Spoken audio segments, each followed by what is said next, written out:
Welcome to our YouTube channel. So we will be discussing about how to set up an e-commerce business here in the UAE, and also what are the things that we have to consider in setting up a business like that.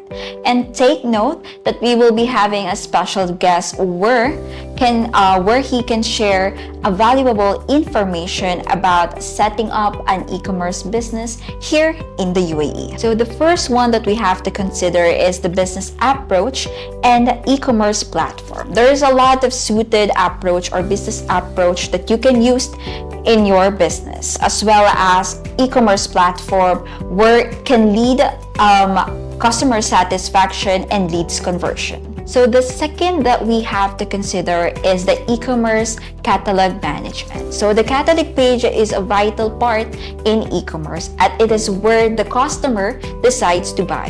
It also provides a conversion rate optimization that can help the customer, to purchase smoothly without any worry about the product. The third thing that we have to consider is the logistic and shipping solution. It is more of actually an inventory management. It is the main pillar for you to have a successful online business, which includes everything from storing your inventory in the warehouse and picking and packing services and everything that you need to do in your parcel or your items. The other one is the selection of payment gateway.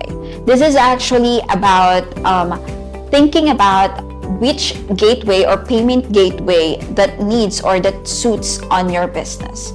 So the next one that we have to consider is the selection of payment gateway. So every e-commerce needs to accept payment through online for their business. So as a business or owner, you have to think which is the best suited payment gateway for your business. It's either debit card, credit card, rewards, or points for your business. The next thing is digital marketing strategies. Web design is actually part of it, but we cannot base it on how beautiful your website is. That's why digital marketing is really important in a business, which can help you to reach the right target audience you have through social media platforms and search engines. So the last thing that we have to consider is the e-commerce team formation. It is really important that you choose your people that will stay in your company, because it entails on how they will increase your sales. Forming an e-commerce team can help you to attain the company's mission, vision, and goals, and it leads you to a successful e-commerce business here in UAE.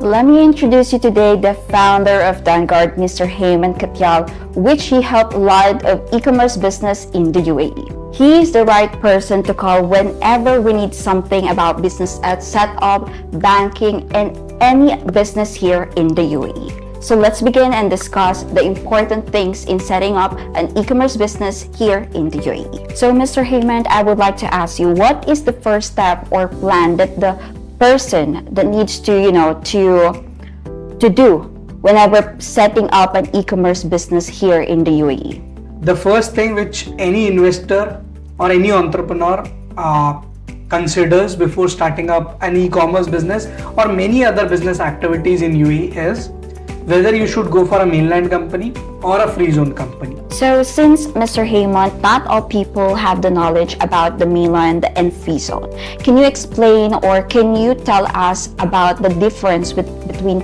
free zone and mainland? I have mentioned this a lot of times in my earlier videos as well. What is the difference between mainland and free zone? We have a lot of videos related to that on our channel. So when we speak about what's the difference of mainland and free zone, in case of e-commerce, it completely depends how you are going to do your business. So if you are going to be 100% online and you are going to sell completely through your channels, social media and your website, then it is recommended then you go to a free zone.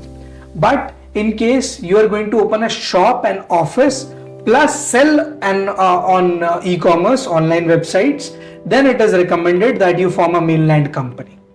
Because if you form a free zone company, you will not be able to open an office or a shop in mainland. So as I said, free zone is a very cost effective. So I'll just elaborate that more for you. So if we speak about the licensing, it is much cheaper in free zone. Also, if you are trying to keep your inventory for which you need a warehouse, that is also very cheap in terms of renting the warehouse in the free zones. If you want to open an office also in a free zone, that is also relatively cheaper compared to mainland. So since we've learned the two options in setting up an e-commerce business here in the UAE, which is the mainland and free zone, let's dive into the license processing of this kind of business, which is the e-commerce, right? So can you tell us more about it, or can you share the processing? How can we process the licensing for this business? So firstly, I'll tell you about the mainland company formation, which is formed through Dubai Economic Department. The process is completely simple, and the two misconceptions before even diving into the full details I will give you is that there is no requirement for a local sponsor, and the second is the whole process is completely digital. So you are not required to be in UAE, which is a misconception that for forming a mainland company, you're supposed to be here, you have to go to government centers. Those days are gone. All the process is completely online. So the first process in setting up an e-commerce business will be, you have to first book your trade name, which is your company name, which takes hardly 5 minutes to book, which we can do for you. The second thing is initial approval, which is on all the shareholders in the company, which is also a very simple process, completely online again. Then we go for a memorandum of association signing, which is MOA, which defines the powers of the shareholders in that document. What is the share capital? What is the share percentage?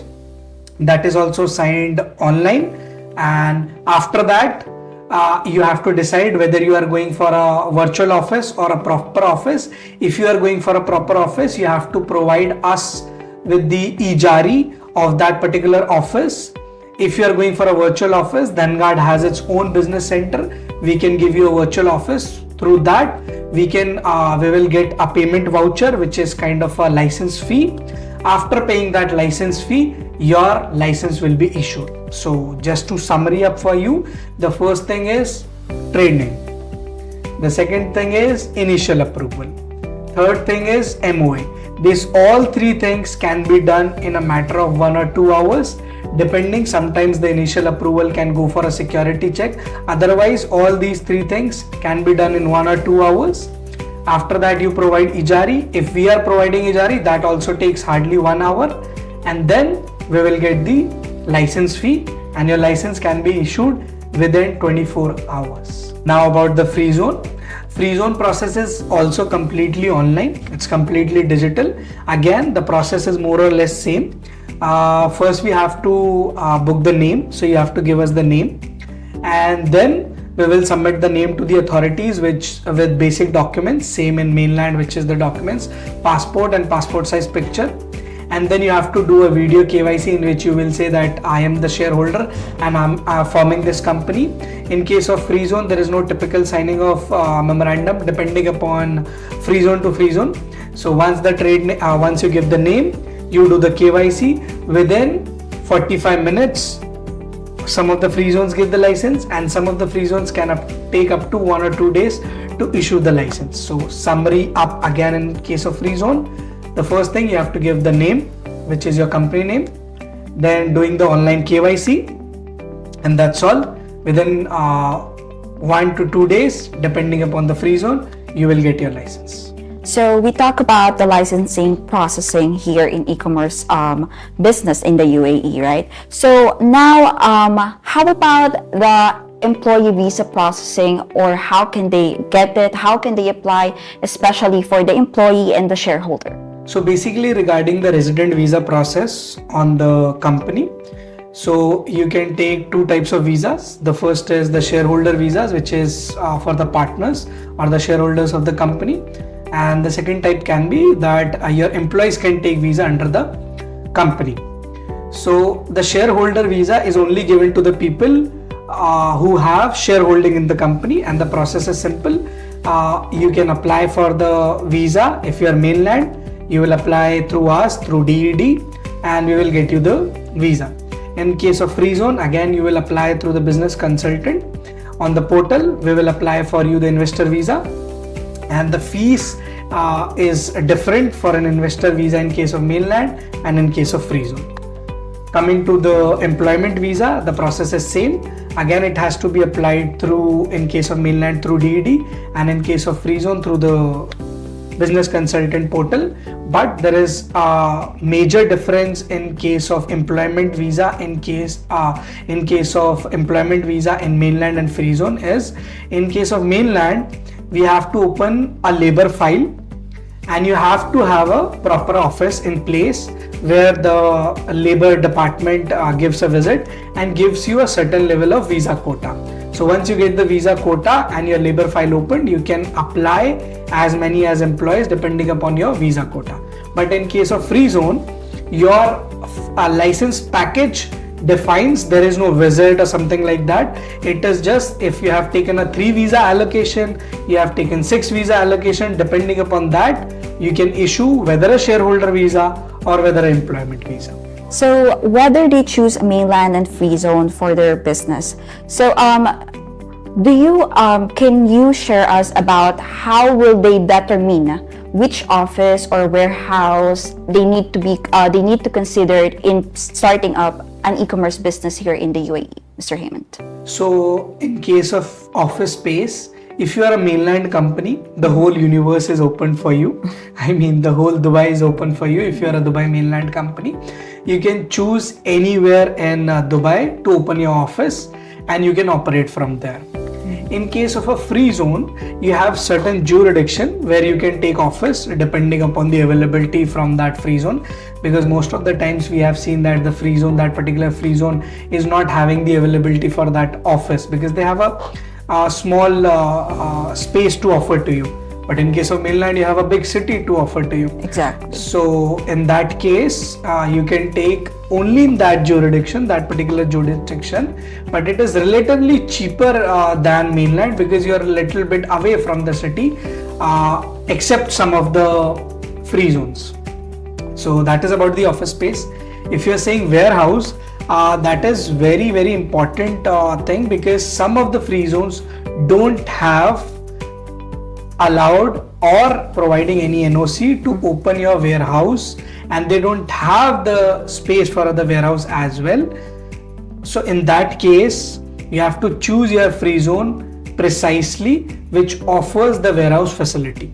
So warehouse in case of mainland, again the whole universe is open for you. You can go to any part, any industrial area which belongs to Dubai, whether it's Al Qusais, Al Quoz, Dubai Investment Park. You can go anywhere and get your warehouse. But in case of free zone, that particular free zone only can give you the warehouse. So you have to choose the free zone according to that. So I've heard that if they will choose free zone for their location or warehouse, there will be a possible problem, right? So what will be the drawbacks if they will be choosing a free zone for their e-commerce business as their location? So there are pros and cons for choosing a free zone which has a warehouse. The first positive thing about choosing a free zone for your free zone which has a warehouse, like we have Javza and Davza, is that whatever you are importing from different countries, that will be lying that directly into your warehouse. If it is coming on Javza port, you can just store it in your warehouse which is on the port and then deliver it from there. The drawback which you must have heard from the market is that because some free zones like Javza is bit on the outer skirts of the city, so when you are delivering inside the city, the delivery cost will be much higher. In that case, if you are choosing a different mainland warehouse which can be near to the city, but it is depending completely what is your products, where exactly you are selling. Since we all know that tax is a crucial thing, okay, in the business and even goods and services here in the UAE. So in case of an e-commerce business, there are mainly 3 taxes which can be involved. The first is custom duty.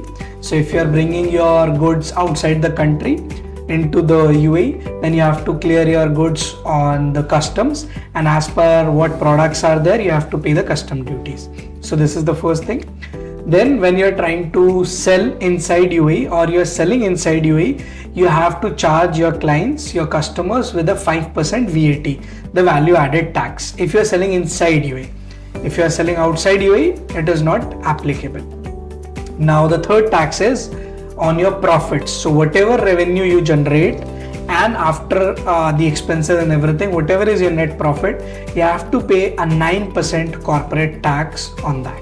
So thank you for joining us today, Mr. Hemant. We really appreciate for giving us a knowledge and information about to start up an e-commerce business here in the UAE. I hope you guys learn about the business approach, the best platform, and the digital marketing strategies that I have talked earlier, and especially Mr. Heyman's information given to us, which is the tax, choosing the right license you have, which is mainland or free zone, and even licensing processes and visa processing for your employees and the shareholders you want. So for any information that you need or any increase you have in your mind, feel free to message us or reach out in our website.